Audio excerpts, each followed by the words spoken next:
Bismillah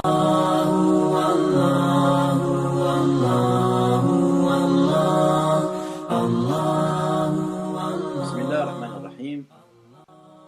Mes frères et sœurs, alors que nous parlons beaucoup de l'injustice, le Nabi sallallahu alayhi wa sallam nous dit Ar-Rahimouna yarhamuhum ar-Rahman. Irhamu man fil ard yarhamkum man fis sama. Les miséricordieux, Allah il leur fait miséricorde. Faites miséricorde à ceux qui sont sur terre et Allah tabaraka wa ta'ala vous accordera sa miséricorde. J'aimerais parler avec vous d'un hadith magnifique, d'un hadith merveilleux, d'une comparaison imagée de Nabi sallallahu alayhi wa sallam qui fait état du véritable croyant. Dans une parole prophétique rapportée par l'imam Abu Daoud, Nabi sallallahu alayhi wa sallam nous dit Al-mu'minu mir'atul mu'min. Le croyant est le miroir du croyant. Dans cette belle parole, Nabi sallallahu alayhi wa sallam nous décrit le véritable croyant. Qui est le véritable croyant? Qui est celui qui a compris la dimension parfaite et complète de la foi? Qui est celui qui a été décoré par l'éthique et le caractère musulman? Qui est celui qui est proche de l'exemple de Nabi sallallahu alayhi wa sallam? C'est celui qui ressemble au miroir. Alors pourquoi cette comparaison? Pourquoi cette ressemblance? Les savants ont cité énormément de points communs entre le véritable croyant et entre le miroir. Le premier point, c'est que le miroir, il te fait découvrir des parties de ton corps que tu ne peux pas voir tout seul.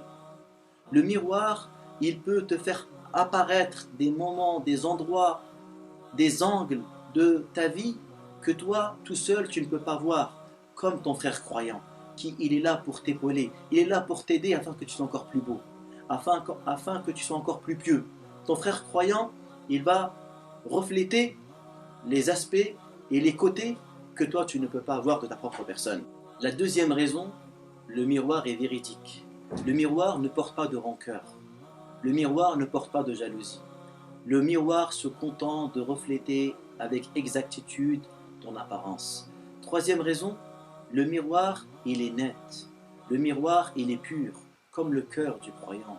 Quand tu vois le miroir, tu as envie d'aller encore plus loin dans ton embellissement. Tout comme ton frère croyant qui est pur, quand tu le vois, tu souhaites parvenir à son niveau, parvenir à son éthique, parvenir à son excellence. Le miroir, lorsqu'il te montre un défaut, il le montre sans faire d'excès, sans faire d'exagération, sans exercer d'intimidation, comme ton frère croyant.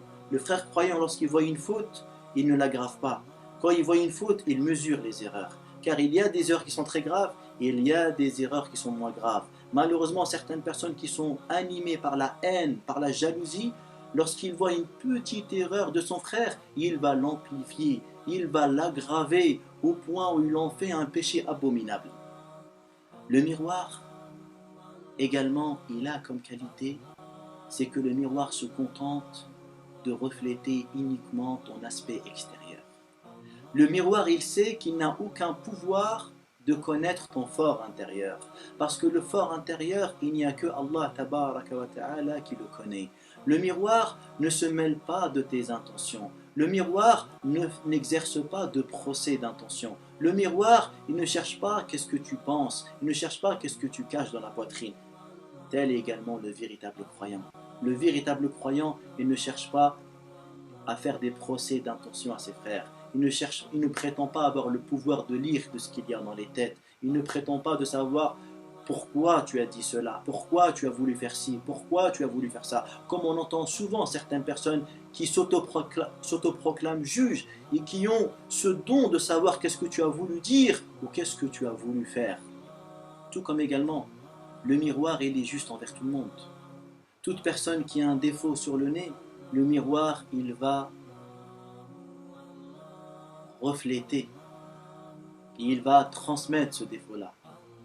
Le miroir ne va pas faire de sélection, le miroir n'est pas raciste, le miroir n'exerce pas le deux poids deux mesures, tout comme également le croyant. Une erreur, c'est une erreur, une faute est une faute. Ce n'est pas lorsque ta femme, elle commet une faute, tu fais un bazar dans la maison, et lorsque ton ami qui commet la même faute, tu fermes les yeux. Ce n'est pas parce que quelqu'un avec qui tu as une amitié, tu as une proximité, tu le vois faire des péchés, tu fermes les yeux. Mais quand quelqu'un qui fait la même erreur parce que tu as eu un malentendu avec lui dans le passé, parce qu'il y a une rivalité entre toi et lui, alors tu en fais tout un plat. Pourquoi est-ce que le jugement n'a pas été le même? Pourquoi pour l'un on ferme les yeux et pour l'autre on fait un scandale? Parce qu'on n'est pas sincère, parce qu'on n'est pas animé par une intention sincère, mais on veut régler nos comptes au nom de la religion, chose malheureusement qu'on voit de plus en plus entre nous.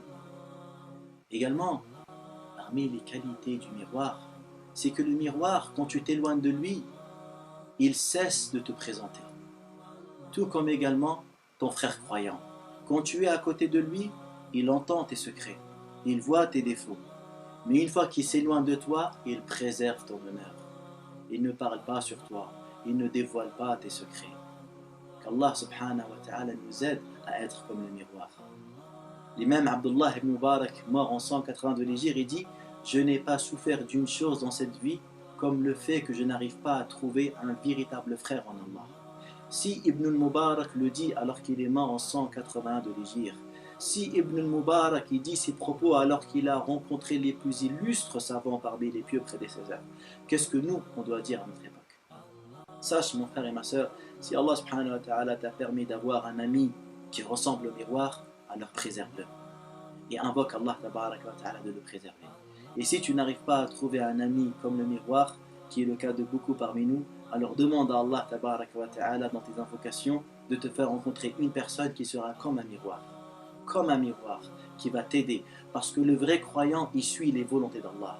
La volonté d'Allah, c'est que les serviteurs suivent le droit chemin. Alors que la volonté de Shaitan, c'est que les gens suivent le mauvais chemin. Et le croyant pieux, le croyant pur, il est censé être en accord avec la volonté d'Allah. Car Allah, il veut, Allah souhaite, Allah aime que le pécheur et le désobéissant reviennent vers la vérité. Ainsi doit être le croyant. Et pour que quelqu'un revienne vers la vérité, il faut utiliser les bonnes méthodes. Il faut utiliser une bonne pédagogie. Comme la pédagogie que tu utilises avec tes enfants parce que tu aimerais que tes enfants soient des exemples, soient des modèles, tu devrais l'utiliser avec tout le monde. Je terminerai par vous raconter une histoire de nobles savants, de nobles pieux, les petits-fils du prophète Al-Hassan et Al-Hussein. On relate que Al-Hassan et Al-Hussein ont vu une personne âgée qui ne savait pas faire les ablutions. Alors ils ont réfléchi sur la manière à suivre pour corriger cette personne-là, car il est difficile pour des jeunes de reprendre une personne âgée, surtout sur un sujet aussi important qui est les ablutions, et normalement tout le monde est censé faire les ablutions.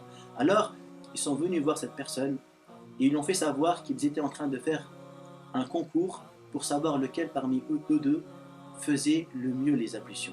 Et ils ont demandé à ce vieillard d'être le juge et de trancher. Alors Al-Hassan s'est mis à faire les ablutions. Et il les a fait de la manière parfaite, la manière dont le prophète faisait les ablutions. Le Hussein a fait la même chose. Quand ils ont terminé et qu'ils se sont retournés vers le vieillard, il leur a dit « Mes enfants, en vérité, vous venez de m'apprendre à faire les ablutions. Vous venez de me faire découvrir une erreur que je faisais pendant les ablutions. Qu'Allah vous récompense, mes enfants. » Regardez cette manière intelligente. Qui sont ceux qui suivent ce modèle, ce chemin, qui, lorsqu'il voit une erreur, il réfléchit pendant plusieurs minutes, comment je vais corriger mon frère, comment je vais corriger ma sœur pour récolter l'agrément de mon Seigneur.